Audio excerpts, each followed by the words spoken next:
Aloha everyone and welcome to Skincare with Hiram. If you don't know who I am, my name's Hiram and I'm passionate about teaching you how to perfect your skincare routine. So make sure you subscribe to my channel and hit the notification bell so that you can see my videos every single week. So the day before yesterday, I hit 300,000 subscribers on YouTube. Incredible. And I hit 400,000 last night. I don't even know how to think or what to say. It's just unbelievable. Like I'm literally at a loss for words. I don't know what the fuck is happening, but all I can keep thinking is that you guys are incredible. I love you all so much. Thank you for the incredible support. I am so pumped about what this year is gonna bring in terms of like video content, the things I get to create for you guys, the things you're gonna be able to see, the things I'm working on right now.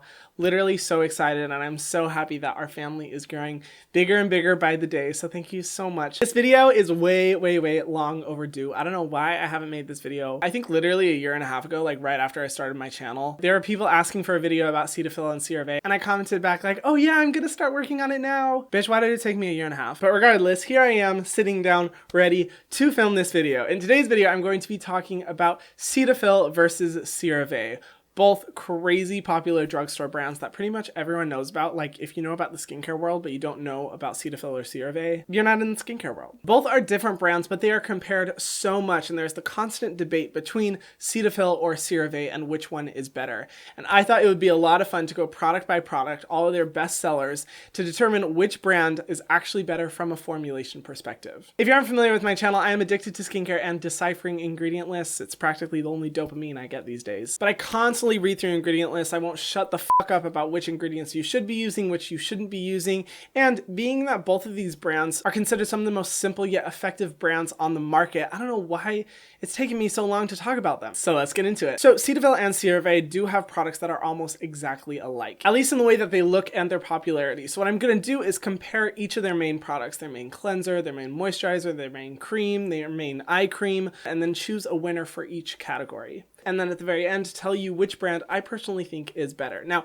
I already have my opinions. I already have my stance, but I want to break it down ingredient by ingredient for you guys so that you are empowered with the knowledge to be able to go out into the world and do your own skincare research. So in total, this video is going to have 10 products. So forgive me if I'm talking a little fast, okay? I have my iced Americano right here. If you guys are interested in purchasing any of the products that I mentioned in this video, please feel free to use the links below. I make a small commission off of those links, which helps to support me and my channel to make more content for you guys, and I would really appreciate it if you were to use those links if you do feel like shopping anything, but no pressure whatsoever. Thanks guys. So let's start off with the most popular product in this video, I swear to God, the Cetaphil Gentle Skin Cleanser. Now I gotta be careful what I say about this product because if I bash it in any way, skincare Twitter is gonna come after me, because as Twitter skincare threads say, if you don't recommend the Cetaphil Gentle Cleanser in every situation, are you even a skincare junkie? So this product claims to be a soap-free cleanser and it's easily one of the most popular skincare products of all time. I swear I see this product everywhere all the time. As for things I like about this product, overall I have to say the ingredient list is so simple. Like so simple. I was shocked when I first saw through it because I was like, oh, that's it. That's everything. It is fragrance free, which I absolutely love. One of the primary ingredients is propylene glycol, which is a humectant, which means that it'll absorb moisture from the environment into your skin. But I'd say it's a pretty basic ingredient. As for things I don't like, this cleanser is formulated with sodium lauryl sulfate. Now, sulfates are not the worst thing in the world. I don't think they're terrible, but specifically sodium lauryl sulfate is known to be overly stripping to the skin, unless you have more oily prone skin. Is it the worst ingredient out there? No. But is it the best cleansing agent in my opinion? No, it's not. And overall, my thoughts on this cleanser is that it is like so simple, like to the point to where I'm just like, wow, that's disappointing. Usually I find the opposite problem. Their ingredient list will be so freaking long. They will have so many different types of ingredients, all of which could be irritating. But at the same time, I also don't like it when an ingredient list is crazy short, because that means you are just getting like the basic ass function of the product. Yes, this is a cleanser, but that's literally all it's going to do. It's just going to cleanse. Like it's not going to utilize any additional hydrating or antioxidant benefits or anything like that. Just bare bones basic, which some people need. And I personally think that's why this product is recommended by so many dermatologists. But at the same time, I do worry about the possible stripping effects from the use of sodium lauryl sulfate. In comparison, we have the CeraVe Hydrating Cleanser, another very popular cleanser, but not as popular as the Cetaphil one, I would say. This cleanser is focused on hydration with a non-stripping formula. As for ingredients I like, it's formulated with glycerin, a hydrating ingredient, as well as their signature ceramide complex that CeraVe has in all of their products. I have to mention with CeraVe as well, all of the CeraVe products are fragrance-free, which in my opinion is already a bonus point for CeraVe because you guys know how much I love fragrance-free products. But with Cetaphil, some of their products are fragrance-free and some of them aren't. And I will be sure to point out which product is which. It's also formulated with sodium hyaluronate, which is a concentrated form of hyaluronic acid, which is good for absorbing moisture from the air into your skin. It's one of the best humectants out there. And the cleansing agent is PEG-40, which is known for its gentle but effective cleansing ability. As for things I don't like, while PEG-40 is a good cleansing agent, I still think that there are better cleansing agents out there that are more hydrating for the skin but still have a really good cleansing ability. I would say, looking at the ingredient list, this cleanser is definitely for dry skin. And that's the main difference between these two cleansers. Both similarly popular to each other, I would say that the Cetaphil one is definitely for more oily skin and the CeraVe one is definitely for more dry skin. Because the CeraVe one, you look at the ingredient list and you're almost like, wow, this looks like a moisturizer because it's so hydrating. As for my personal experiences with both of these cleansers, I hated the CeraVe cleanser because it did absolutely nothing to cleanse my skin, but at the same time, I am someone with more combination to oily skin, and I need a cleanser that's going to be able to deeply cleanse to get rid of all the dirt and impurities that build up throughout the day or even just over a few hours, and I felt like this was not cleansing enough. In addition, the Cetaphil one was fine. It did cleanse my face. It didn't cleanse it enough, yet it still felt stripping to my skin. I don't know if that makes sense. And overall, I have to say I wasn't personally satisfied with either of these products, but I do think a good merge between them is the CeraVe Foaming Facial Wash. It's effective but very gentle and has really good ingredients. Overall, for winner for this product category, I would honestly have to say from my personal experiences, neither. But from a formulation perspective, if you are looking for a cleanser to really just cleanse your skin, I would say the Cetaphil one would be the winner in this situation because even though it does have sodium lauryl sulfate, in my opinion, it's still a better cleansing agent than the CeraVe one. CeraVe just has too hydrating of a formula that I don't really think it does much for the skin. And when you have the option of being able to rehydrate your skin after the cleansing process, I think the Cetaphil one wins this category. The next product is the Cetaphil Moisturizing Lotion. It's a lightweight moisturizer that focuses on hydration, and in addition, it's also fragrance-free. As for ingredients I like, it's primarily formulated with glycerin as well as polyisobutane. I was also impressed to see that it is formulated with avocado oil, a good antioxidant heavy and hydrating oil, as well as vitamin E. As for things I don't like, while this is good, it is extremely simple to the point of almost boredom. Like, I look at the ingredient list and I'm like, wow, there is like nothing interesting, like maybe avocado oil, but that's like the only thing that I'm like, ooh, interesting. And while that's not necessarily a bad thing and can be good for people with extremely sensitive skin, I personally don't find anything interesting or captivating in my pursuit of really good ingredients for the face. Compare it with the CeraVe Moisturizing Lotion. As for ingredients I like, it's also primarily formulated with glycerin as well as caprylic triglyceride, which is one of my favorite moisturizing ingredients. It is kind of basic, but whenever I see it in a moisturizer, I know that I'm going to be getting relatively good hydration. Of course, it's formulated with their signature ceramide complex as well as hyaluronic acid. As for things I don't like, there really isn't anything about this product that I don't like. I personally think, similar to the Cetaphil Moisturizer, it's good, but this one has a little bit better of an ingredient list in my opinion that helps to deliver hydration into the skin. Completely safe for sensitive skin, but it does offer just a bit more of a oomph when it comes to a moisturizer. You know what I mean? From a formulation perspective and from my personal experience, I did like the CeraVe Moisturizing Lotion a lot better than the Cetaphil one.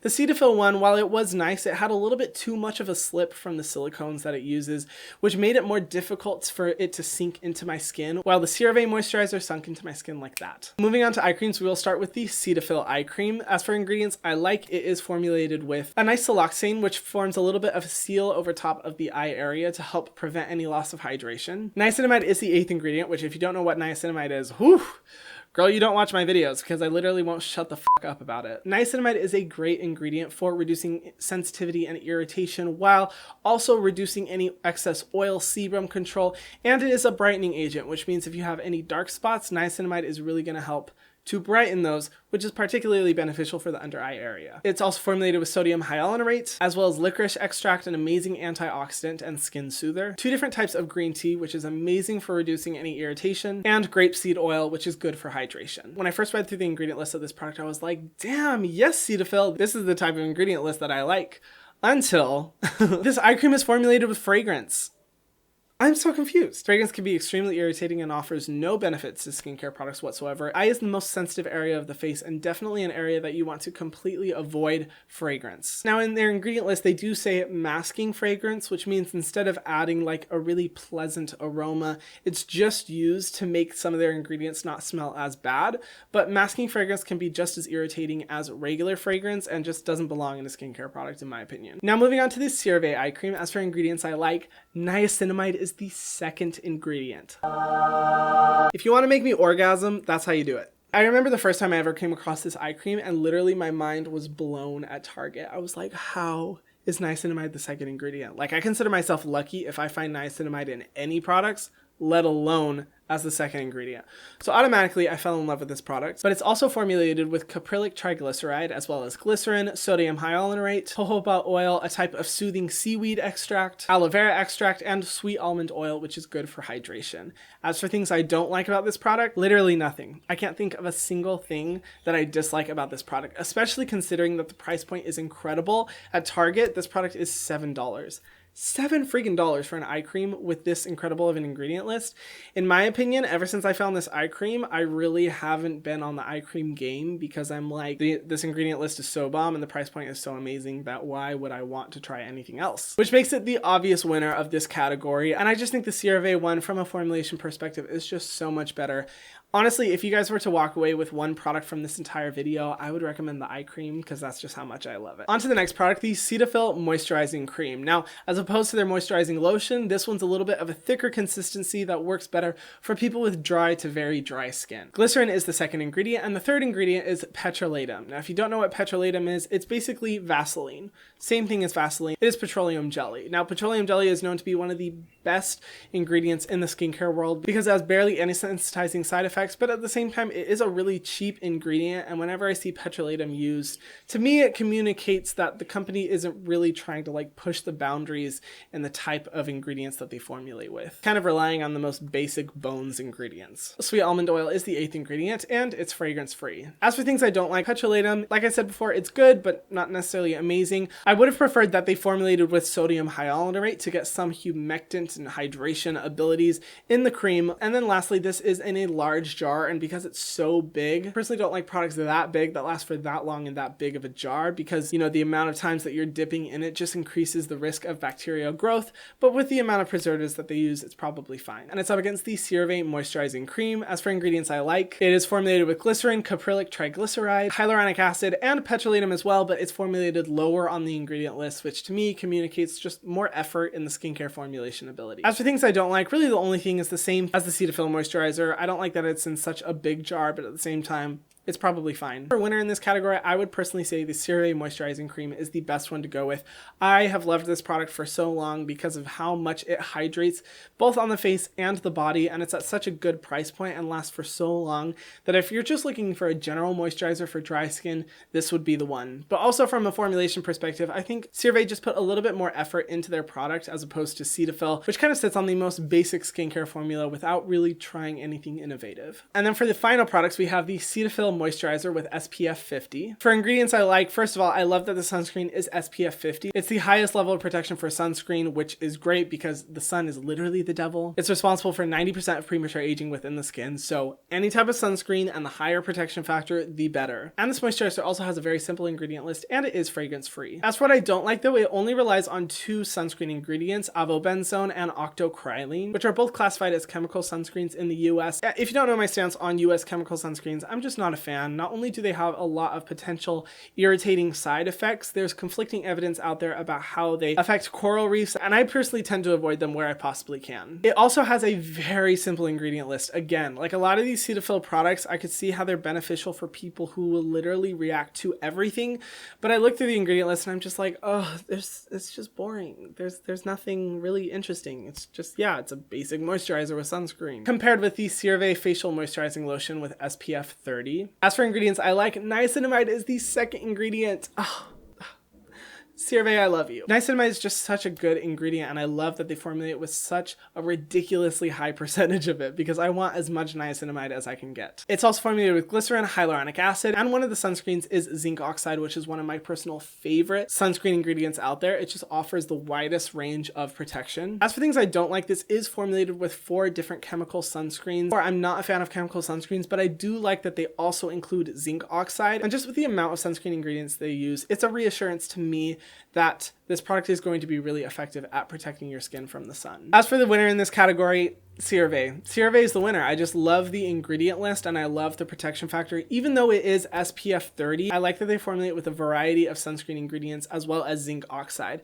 And the thing is like, I don't like chemical sunscreens, but if I'm going to go with a chemical sunscreen, this product would be one that I would opt for more so than the Cetaphil one. But another awesome thing is that where CeraVe shines is that they have so many different types of sunscreen options. One of my favorite products from them is the CeraVe Mineral SPF 30. It's so good, providing the sun protection you need every single day, but they have so many other ones that you can choose from. So even if you don't like this one, there's other options as well. Which leads me to my final thoughts. Which brand is better? I can confidently say from a formulation perspective, as well as my personal experiences with the products, CeraVe is the winner. You guys probably aren't surprised if you've watched my videos for a while. I have loved CeraVe for a long time.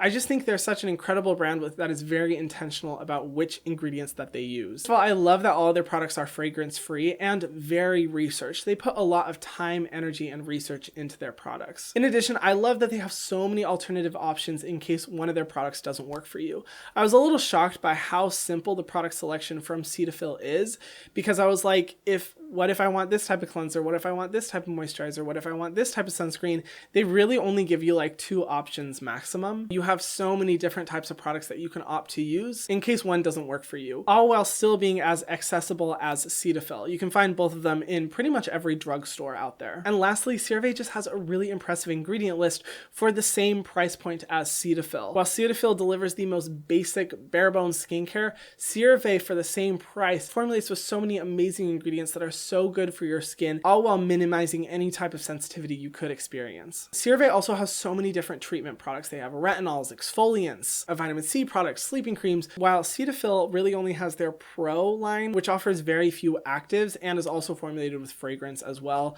So I'm just not as impressed. CeraVe is definitely the clear winner in my opinion, and what I would recommend to every one of you if you are going out and shopping. Which, if you feel like shopping, feel free to use the links below. What do you guys think? What is your opinion? Do you have a different opinion than me on the ingredients or the products or the brand? Let me know. I want to hear it below in the comment section. Feel free to let me know what brands you want me to review in the future. This was definitely a lot of work, but a lot of fun. I loved looking through each of these ingredient lists because it really helped to just reinforce my opinion of both brands and help me feel more confident in my selection. And if you guys haven't already, be sure to subscribe to my channel and hit the notification bell so that you can see my videos every single week. Thank you guys so much for watching, and I will see you in the next video.